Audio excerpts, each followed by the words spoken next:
dia de hoje, a liturgia, ela canta a misericórdia de Deus. Tanto na primeira leitura, quanto no Evangelho, nós vemos o canto da misericórdia de Deus. Quando nós somos também chamados a viver a misericórdia, nós precisamos usar dois movimentos. Um movimento chamado forma e um segundo momento chamado fórmula. Se nós deixarmos a forma e deixarmos a fórmula sem praticar, nós fazemos boas ações. Mas isso os espíritas fazem. Se nós olharmos para as pessoas, muitas pessoas fazem filantropia. E o cristianismo também faz coisas boas. Então, qual que é o termômetro que difere um cristão daquele que não é cristão, mas faz coisas boas? O cristão, ele tem uma caridade. E essa caridade, então, ela se dá de uma forma e também com uma fórmula. Porque senão nós fazemos coisas boas, mas com a razão torta, uma razão errada. Ou seja, nós fazemos coisas boas para aliviar, como diz os espíritas, o nosso karma, o nosso nirvana. Então, nós não somos espíritas, nós somos cristãos, nós somos católicos. Então, nós precisamos observar esses preceitos, a forma e a fórmula. Pois bem, o que é uma forma? A forma é uma estrutura, a fórmula é uma regra. Então, a forma, a estrutura que nos conduz a sermos misericordiosos. Nós vemos isso na primeira leitura. Misaki, ele está numa situação, não somente Misaki, mas Abidênugo também está numa situação. Não somente Misaki, Abidênugo, mas Mitraki também está numa situação. E qual que era o contexto daquele momento? O rei Nabucodonosor, ele constrói ali no seu território uma estátua de ouro, e ele pede para que adorem aquela estátua, e todos aqueles que não adorarem, ele vai jogar na fornalha, vai queimar, vai destruir a vida. Então observem que interessante a forma, a estrutura que os homens rezam.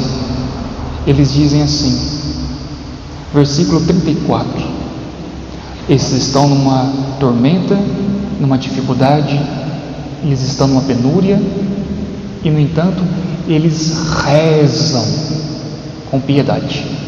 Eles dizem assim: ó, não nos desampares nunca, nós te pedimos, Senhor, por teu nome, não desfaça a tua aliança, nem retires de nós a tua benevolência, por Abraão, teu amigo, por Isaque, teu servo, por Israel, teu santo, os quais prometestes multiplicar as descendências como estrela dos céus e como a areia que está à beira do mar. Senhor, estamos hoje reduzidos ao menor de todos os povos, somos hoje o mais humilde de toda a terra, por causa dos nossos pecados. Essa oração que Azarias faz é uma oração tão bela, tão bonita, e ela faz com que nós compreendamos que quando nós estamos em dificuldade ou quando nós estamos em tormentas, a primeira coisa que nós fazemos é deixamos de rezar, ou seja, de maneira assim mais concreta, né? Quando eu estou rezando,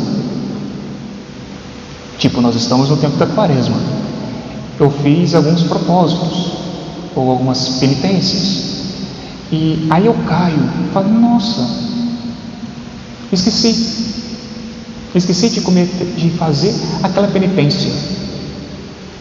Também não vou rezar. Aí nós já ficamos assim, deprimidos, angustiados, aquilo já vai começando a martelar a nossa cabeça. E a gente fala: nossa, mas eu rezava tanto, eu pedia tanto, eu clamava tanto, e agora eu caí no pecado. Claro, se nós caímos, nós precisamos confessar e recomeçar, mas isso não é para que nós desistamos da perseverança, isso não é para que nós desistamos dos céus, muito pelo contrário, é para que nós tenhamos ânimo de começar a retrilhar a santidade. E perceba então que Azarias estava numa dificuldade, ele estava ali, ele e seus companheiros, eles estavam numa penúria, mas ele não esquece da misericórdia do Senhor, que foi bom para com Abraão, seu amigo, para com Isaac, seu servo, Israel, seu santo. Ele recorda das bondades do Senhor, ele não esquece da misericórdia, ele cria ânimo. E talvez essa primeira leitura para nós no dia de hoje, um dia que nós assim olhamos com um grande esmero para o nosso anjo da guarda, é um dia de nós recorrermos também ao nosso anjo e pedir essa força-tarefa. Percebam, aqui na leitura nós não líamos, mas se nós olhássemos para o texto hebraico, nós iríamos ver lá no capítulo 3, no versículo 29, que uma quarta figura aparece na fornalha. E essa quarta figura tinha um aspecto de um homem. E esse homem era o anjo. Então, se você está com dificuldade de viver a retidão, se você está com dificuldade de viver aquela continência, se você está com dificuldade de viver aquela penitência que Deus suscitou em você nesse tempo quaresmal, então recorre ao seu anjo da guarda. Não deixa ele assim, ansioso, não deixa ele acomodado, no bom sentido. Dê trabalho para o seu anjo, peça ajuda.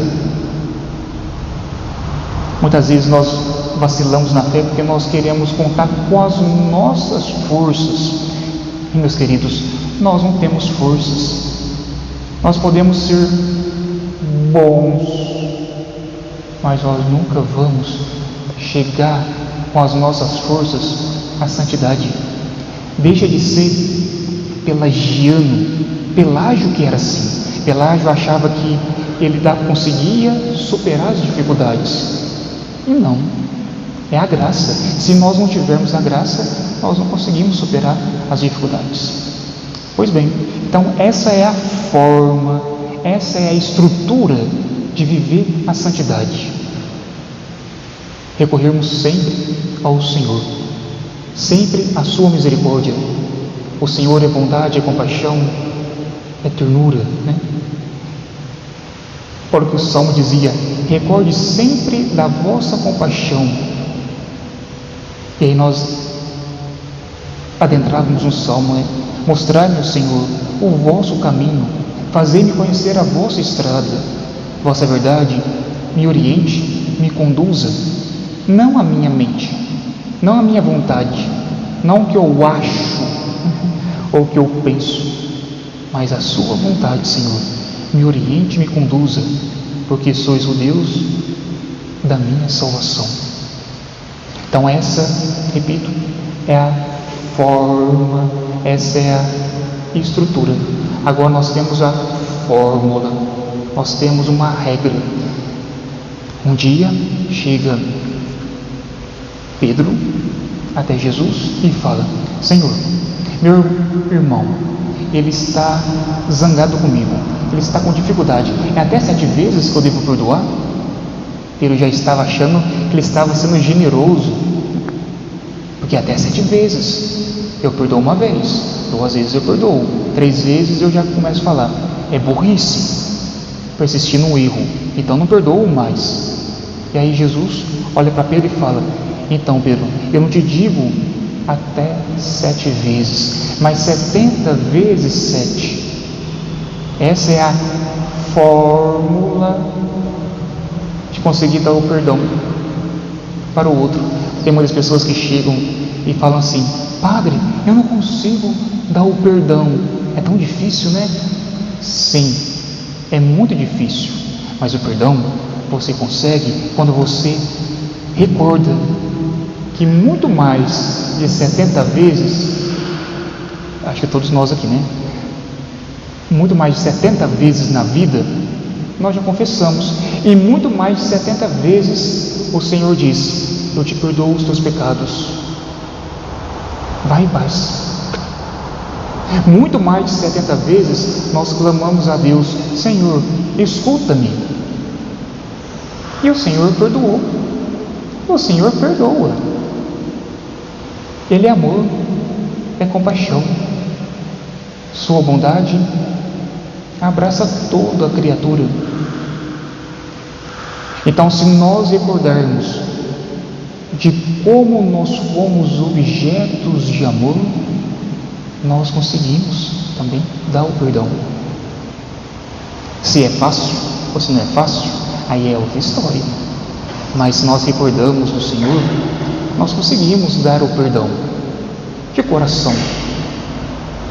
É isso que nós estamos no dia de hoje, talvez de maneira social, recordando na nossa cidade de Ituverava, né?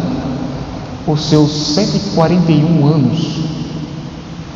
E é interessante, quando nós olharmos para a história, nós vemos que tudo se desencadeia em 1810, quando um fazendeiro chamado Fabiano Alves Freitas, ele começa assim a articular o seu âmbito rural, desmatar as árvores que ali estavam.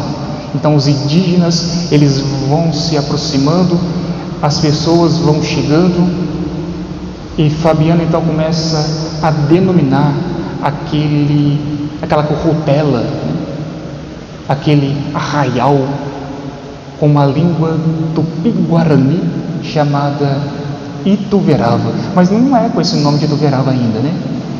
Ele falava simplesmente cachoeira que reluz, e a água que estava reluzindo era do rio do Carmo.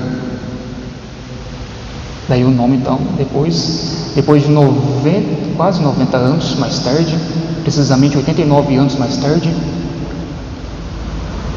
que aí vai de maneira burocrática, de maneira assim, as papeladas correr e dizer, não, São Benedito da Cachoeirinha, Capivari da Mata, mas com esse grande espaço desbravatado, né, por Fabiano Alves Freitas, receberá o nome de Ituverava, mas sobre o patrocínio de Nossa Senhora do Carmo.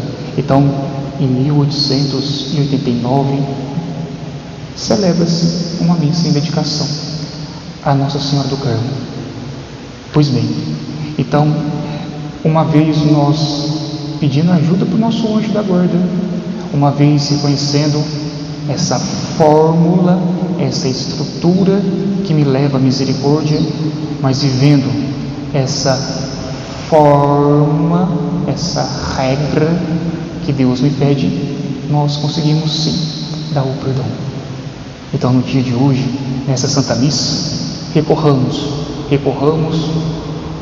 ao nosso santo de devoção, peçamos ao nosso anjo da guarda que nos ajude a termos forma na vida, mas também termos uma fórmula para aplicarmos a misericórdia. Glória ao Pai, ao Filho e ao Espírito Santo,